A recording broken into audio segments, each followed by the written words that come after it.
नमस्कार, मैं डॉक्टर राकेश पाठक। क्या अब इस देश में सिर्फ मुसलमान होना भर कोई गुनाह हो गया है? क्या अब इस देश की सरकार और कानून के रखवालों ने ऐलान कर दिया है कि अब आइंदा कानून का डंडा नाम और मजहब देखकर चलेगा? और क्या इस देश में इंसाफ की देहरी पर नाम और मजहब देखकर फैसले का रुक्का लिखा जाएगा? इन सवालों के जवाब तलाशना कोई रॉकेट साइंस नहीं है। इन सवालों के जवाब दो तस्वीरों में छुपे हुए हैं।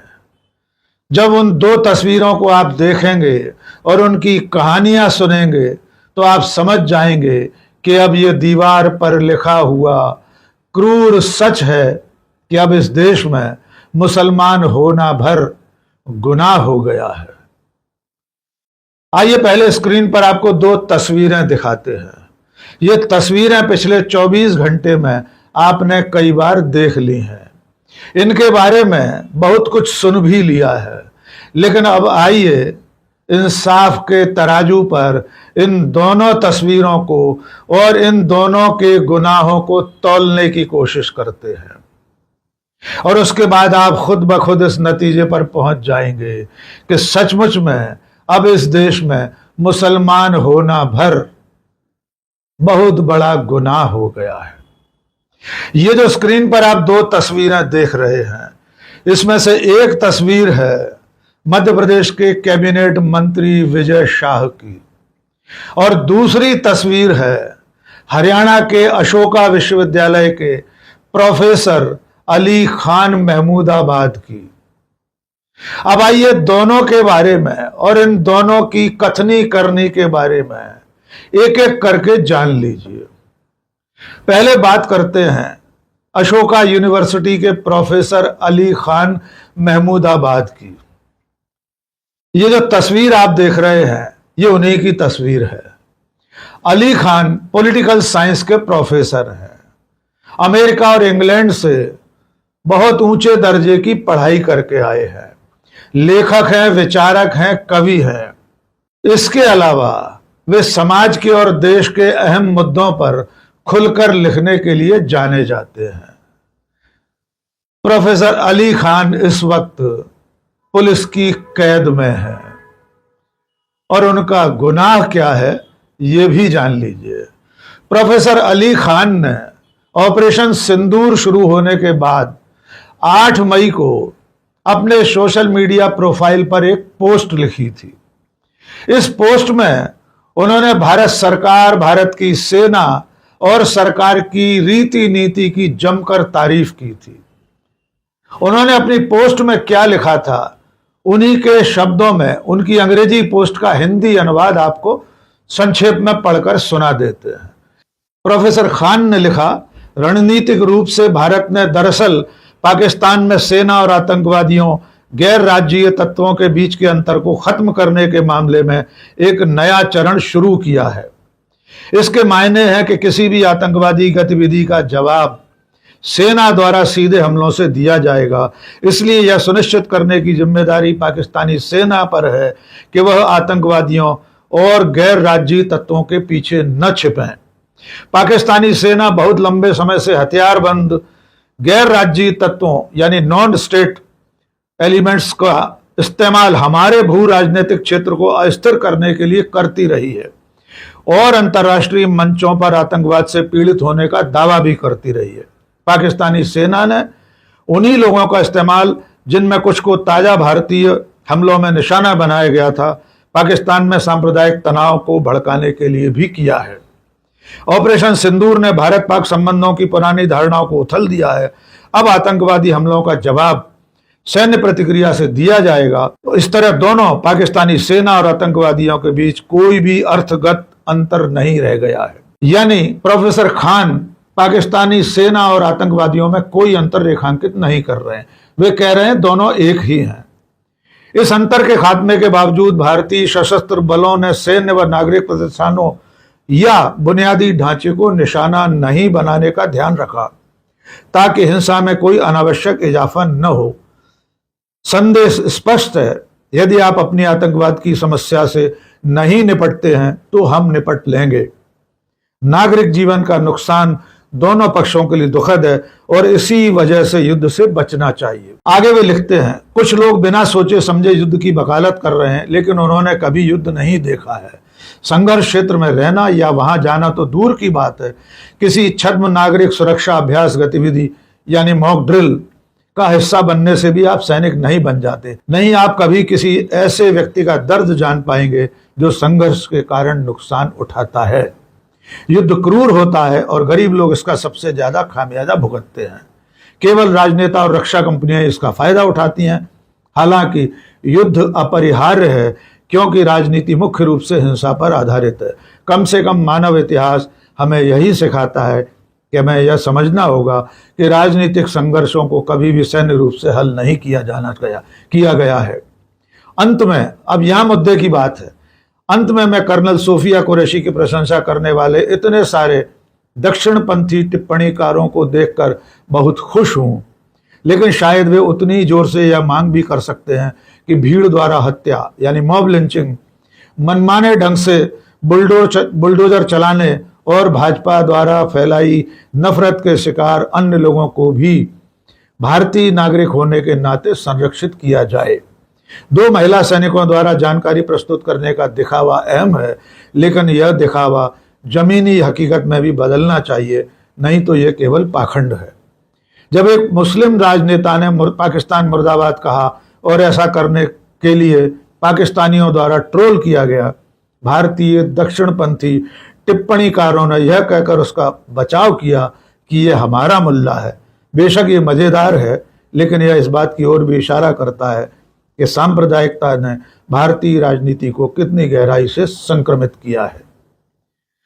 प्रोफेसर खान की इस पोस्ट में न तो सरकार की आलोचना है, न देशद्रोह संबंधी कोई बात है।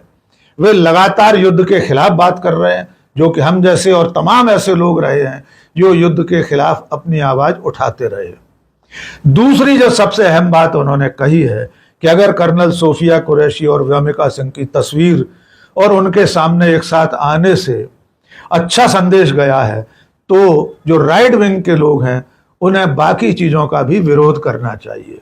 यानी जो मॉब लिंचिंग होती रही है या नाम और मजहब देखकर बुलडोजर चलते रहे हैं, उसका भी विरोध ऐसे लोगों को करना चाहिए। इतनी सी पोस्ट पर प्रोफेसर अली खान महमूदाबाद के खिलाफ हरियाणा में 2 मुकदमे दर्ज कर लिए गए। एक मुकदमा दर्ज करवाया भारतीय जनता युवा मोर्चा के एक पदाधिकारी ने और दूसरा मुकदमा हरियाणा के महिला आयोग की अध्यक्ष ने। जबकि सबसे मजेदार बात यह है कि हरियाणा महिला आयोग की अध्यक्ष तमाम चैनलों से बातचीत में यह साबित नहीं कर सकी कि असल में प्रोफेसर अली खान महमूदाबाद की पोस्ट में ऐसी कौन सी बात थी जो बाकी तमाम लोग नहीं लिख रहे या बोल रहे। उसमें ऐसा क्या था जो देशद्रोह के अंतर्गत आता हो, जो देश की एकता और अखंडता के खिलाफ हो, जो सांप्रदायिक सद्भाव बिगाड़ने वाला हो। महिला आयोग की सदर एक बार भी इसका स्पष्ट उत्तर नहीं दे सके।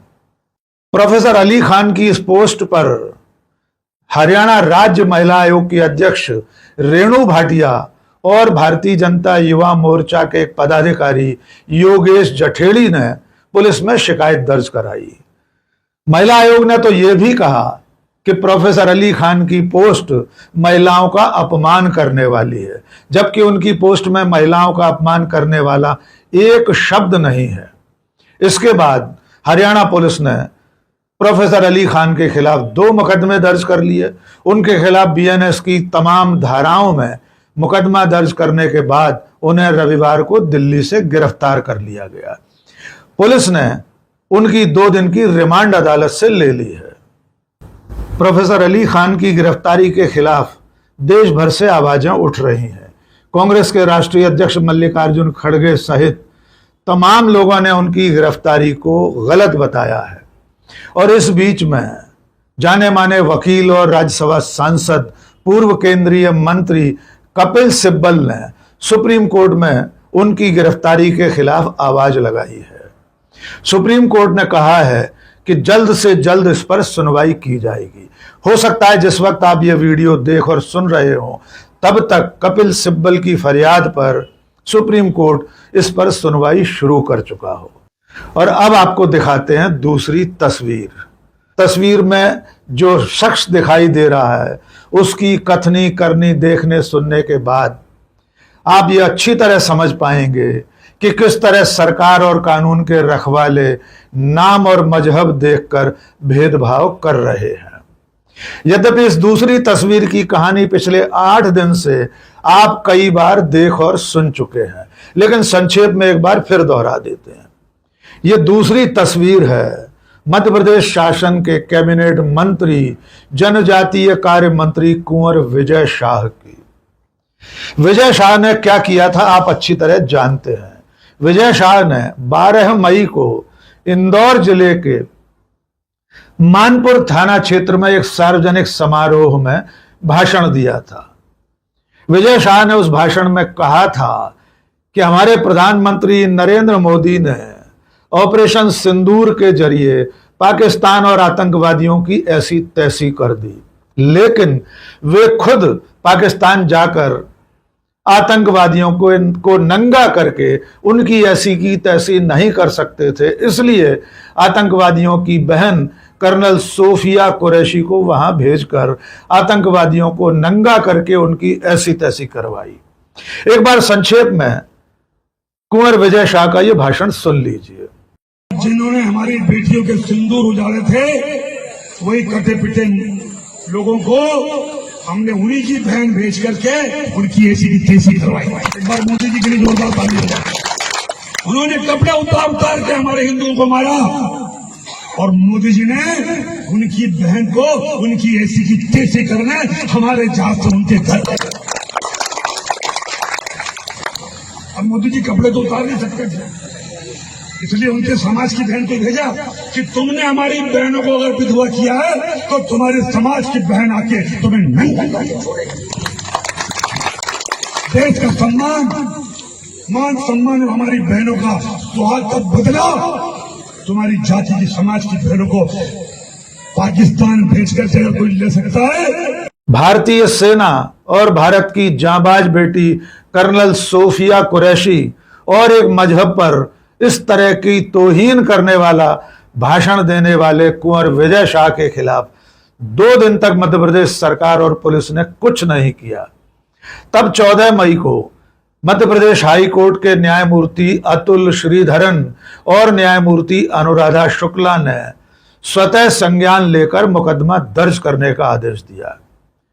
4 घंटे में मुकदमा दर्ज करने का आदेश था, लेकिन मध्य प्रदेश की पुलिस हीला हवाला करती रही और घंटों टालने के बाद देर रात कुंवर विजय शाह के खिलाफ मानपुर थाने में धारा 152 बीएनएस, 196 1 बीएनएस, 197 1 के अंतर्गत मुकदमा दर्ज किया गया।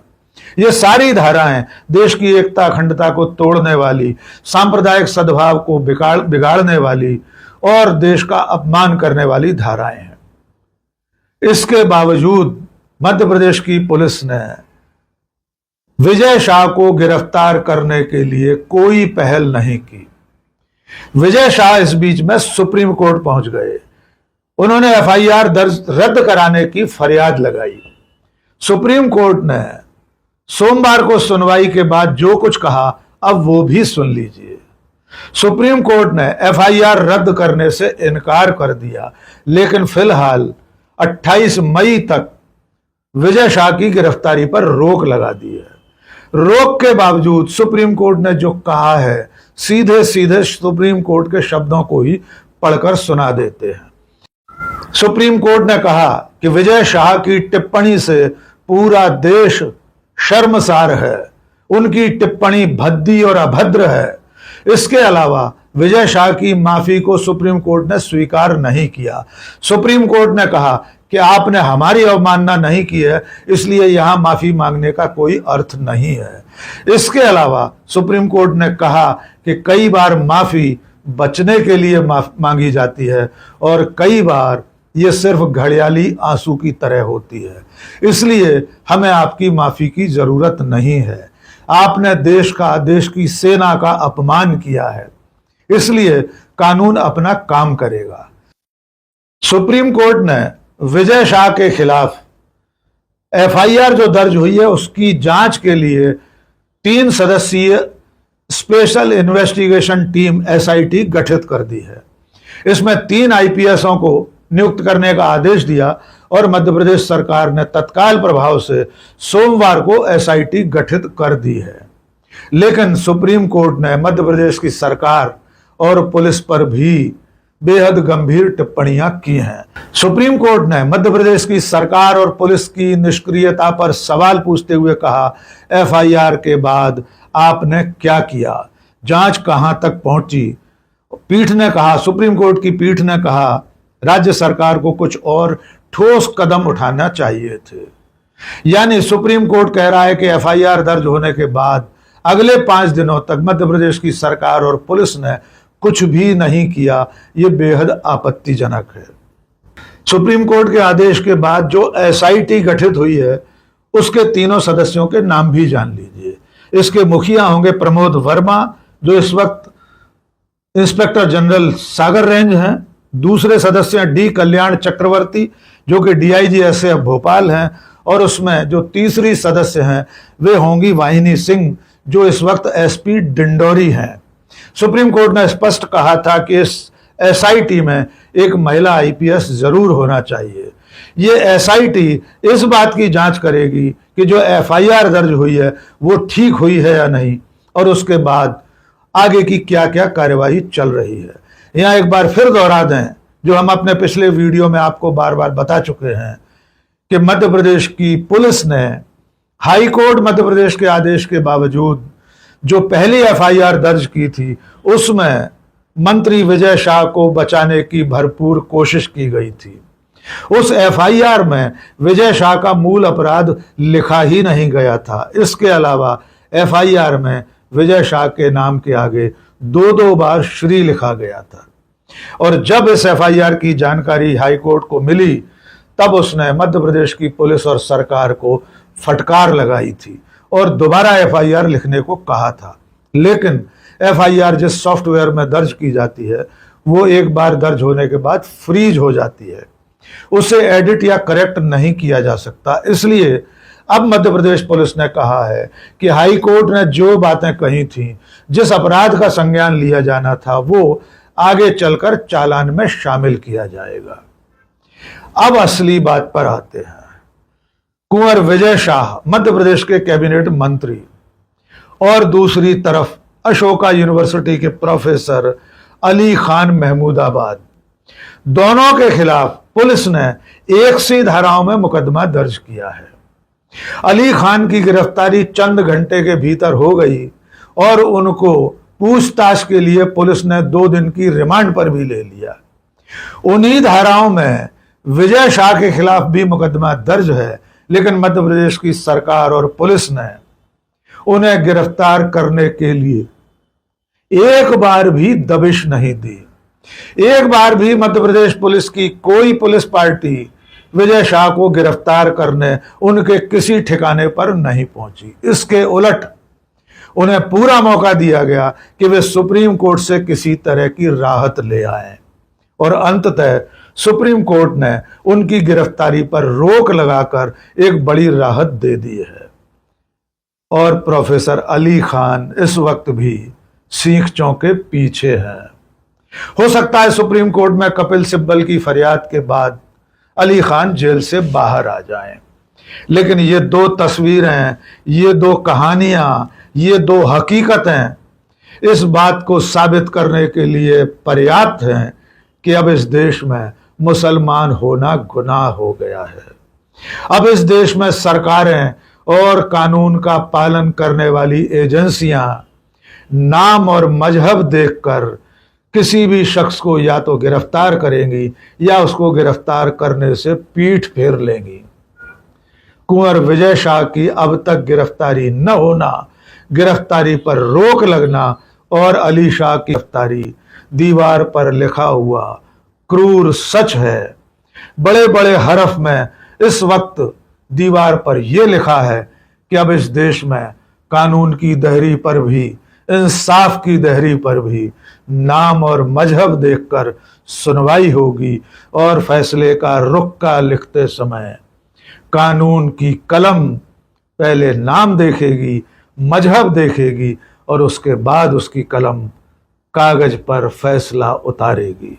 और सबसे आखिरी बात ये, चाल चेहरा और चरित्र का दावा करने वाली भारतीय जनता पार्टी ने अब तक अपनी सरकार के कैबिनेट मंत्री विजय शाह से इस्तीफा नहीं लिया है और न मध्य प्रदेश के मुख्यमंत्री डॉक्टर मोहन यादव ने मंत्री विजय शाह को बर्खास्त किया है। और यह तब है जब हाई कोर्ट से लेकर देश की सबसे बड़ी अदालत सुप्रीम कोर्ट तक विजय शाह के भाषण को, उसके बयान को बेहद भद्दा, असंवेदनशील, गैर जरूरी, गैर जमानती अपराध बता चुकी है। उसे देश की एकता और अखंडता को तोड़ने वाला देशद्रोह बता चुकी है। लेकिन विजय शाह छुट्टा घूम रहा है और प्रोफेसर अली खान सीख चौ में बैठे हैं। आज के इस वीडियो में बस इतना ही। बहुत बहुत शुक्रिया। जय हिंद।